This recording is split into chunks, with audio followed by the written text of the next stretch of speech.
Mahkamah Agung Republik Indonesia dan lembaga peradilan yang ada di bawahnya telah memulai proses reformasi sejak awal tahun 2000, yang dimulai dengan proses seleksi hakim agung yang lebih terbuka dan transparan. Tugas dan peran Mahkamah Agung dan lembaga peradilan yang ada di bawahnya juga terus diperkuat dari waktu ke waktu. Di samping susunan, kedudukan, dan tentu saja akuntabilitas kelembagaannya. Untuk mencapai visi tersebut, Mahkamah Agung menjalankan serangkaian misi.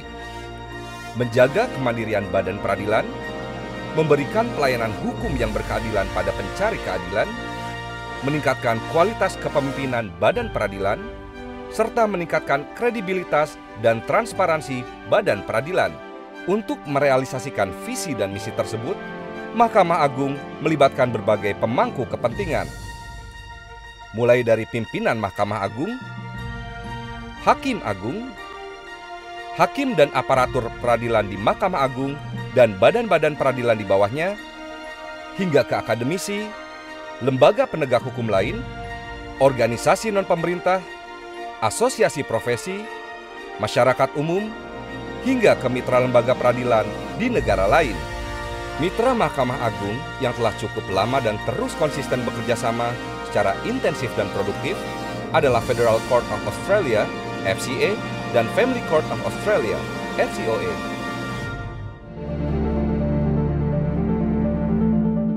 Dalam 10 tahun terakhir, telah dengan sangat terbuka membagi beragam pengalaman dan pengetahuannya yang sangat berharga dan mungkin tidak tergantikan, serta berbagai proses kerjanya dalam mendampingi kami melakukan modernisasi sistem manajemen perkara, manajemen perubahan dan kepemimpinan, serta transparansi dan akuntabilitas.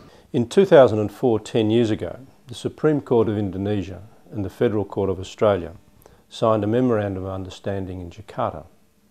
It was an historic occasion. It was the first time that superior courts of two different countries had entered an agreement to work together on development projects designed to improve access to justice for the poor and needy. The Memorandum of Understanding established an innovative model that has since been followed by other courts in other countries. And that is something all three courts can be proud of.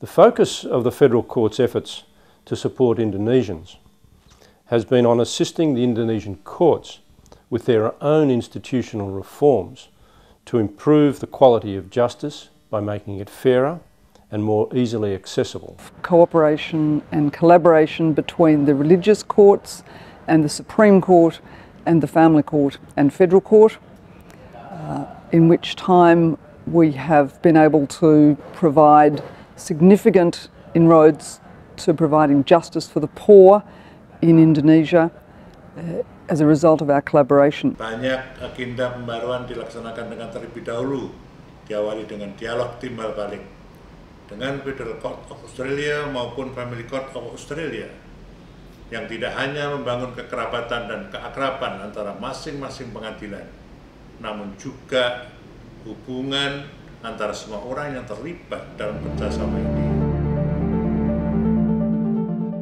Hasil-hasil pertimbangan masukan dari para hakim justisial yang magang di Australia kita terapkan di Mahkamah Agung RI. Sampai saat ini di Direktorat Putusan atas kerjasama dengan Australia ini sudah melebihi dari 850.000 perkara. Nah, hasil inilah yang didambakan oleh masyarakat luas, sehingga segala penyelesaian perkara di Mahkamah Agung itu bisa diakses oleh masyarakat luas. The recent interns who came to work with us in the Federal Court in Melbourne went back to the Supreme Court of Indonesia as reform champions. A good example of one of the reforms is the new electronic dossier handling system, which has reduced the judgment production time from 6 months to 3 months. Kemajuan penggunaan teknologi informasi dan pelayanan publik di pengadilan agama tidak terlepas dari peran Family Court of Australia. Begitu juga dengan pelayanan meja informasi, pelatihan mediasi, dan program Justice for the Poor, Family Court banyak membantu terhadap peradilan agama. In particular, the result of our cooperation together has enabled justice seekers in Indonesia, who are mainly women single heads of households, to be able to have access to courts to obtain the marriage certificates and the proof of their marriages that they require, and particularly for their children to obtain identity documents so that they can access provision of social services that would otherwise be unavailable. There are a number of other initiatives that have happened as well. The provision of legal aid, the provision of court circuits, and it's been a very good journey for the Family Court, and I'm very proud to have been involved for so long in a collaboration and cooperation which has brought tangible benefits to many of the poor in Indonesia. Tahun 2013, Pengadilan Negeri Jakarta Timur memproses perkara hilang sekitar 170.000. Jadi rata-rata tiap bulan 10.000-an kasus. Di sana prosesnya berjalan dengan cepat. Kenapa? Karena loketnya berdekatan. Jadi loket dalam melakukan pelayanan tilang itu mulai dari pendaftaran, kemudian pelaksanaan sidang, pembayaran itu saling berdekatan. Dengan adanya sidang terpadu, saya senang dan karena menerima langsung buku nikah masyarakat akte kelahiran langsung. Harapan saya untuk kedepannya harus ada sidang terpadu. Jadi saya pikir awalnya itu kan itu tadi mediasi ini memang memegang peran yang sangat penting. Kenapa? Karena ketika orang tidak tahu, ini kan merasa benar-benar masing-masing benar nih. Nah, kalau saya jelaskan apa aja pun sama dia nggak akan terima dia. Begitu juga dia, apa saja saya nggak akan terima. Tapi ada seseorang ini siapa kita nggak tahu. Nah, itulah mediator tadi yang ditunjuk oleh Bapak Ibu Majelis waktu itu ya. Kalau saya pribadi tidak senang memutus, kita harus tegakkan peradilan yang ajas gitu ya, cepat, sederhana, dan biaya ringan. Kalau bisa dipercepat, kenapa diperlambat? Ini dia. Jadi kalau saya lebih senang berhasil di mediasi. Other substantial reforms include electronic filing, business process re-engineering of court processes, and a major achievement was the backlog reduction project. It has been a real honour working with the Supreme Court of Indonesia, and in particular the religious courts of Indonesia over the past 8 years. Let me say on a personal note that I hope that we continue to see Pak Wid, even though his retirement date's approaching, and I'd like to thank him for the drive and enthusiasm in his work. I'd particularly like to thank also the Chief Justice, Pak Hatta Ali, for his work and the care and respect with which he's treated his relationship with our court.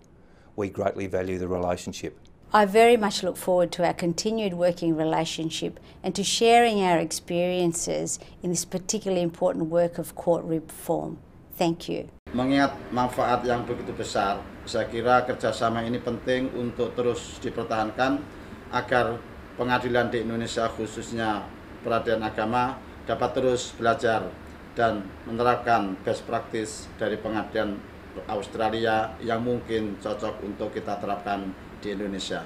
Selamat untuk meneruskan kerjasama dengan Indonesia. Pengalaman panjang Federal Court of Australia dalam melakukan perubahan, modernisasi internal melalui peningkatan pelayanan, penyempurnaan prosedur, serta prinsip-prinsip manajemen guna memperoleh kepercayaan publik telah banyak berpengaruh dalam bagaimana kami melakukan agenda pembaruan dan menapak menuju pengadilan yang berstandar internasional.